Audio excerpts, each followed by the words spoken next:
நலாஸ் நாட்டு சர்க்கரை நலமுடன் வாழ நலாஸ் இந்தியாவிலேயே நாட்டு சர்க்கரைக்கு ISI முத்திரை மற்றும் அக்மார்க் அங்கீகாரம் பெற்ற ஒரே நிறுவனம். தொடர்புக்கு 9047045000. முற்போக்கான 130வது அரசமைப்பு திருத்த மசோதாவை எதிர்ப்பதன் மூலம் எதிர்க்கட்சிகள் ஊழலை ஆதரிக்கிறார்களா என்ற கேள்வி எழுகிறது என மத்திய சட்ட அமைச்சர் அர்ஜுன் ராம் மேக்வால் தெரிவித்துள்ளார்.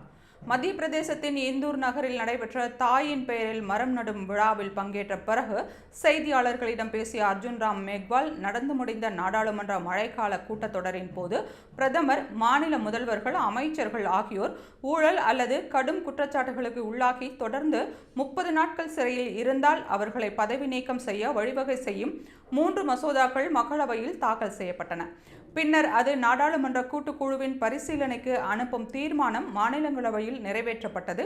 என்னை பொறுத்தவரையில் இது போன்ற ஒரு சிறந்த முற்போக்கான சட்டத்தை எதிர்க்கட்சிகள் ஆதரிக்க வேண்டும், ஆனால் அவர்கள் எதிர்க்கிறார்கள் என்று தெரிவித்தார். மேலும் எதிர்க்கட்சிகள் ஊழலுக்கு ஆதரவாக உள்ளனவா என்ற கேள்வி எழுகிறது என்றும், 130வது மசோதாவை முழுமையாக எதிர்க்கட்சிகள் படிக்காததால் தான் அது தவறாக பயன்படுத்தப்படலாம் என எதிர்க்கட்சிகள் சந்தேகம் எழுப்புகின்றன என்றும் அர்ஜுன் ராம் மேக்வால் தெரிவித்தார்.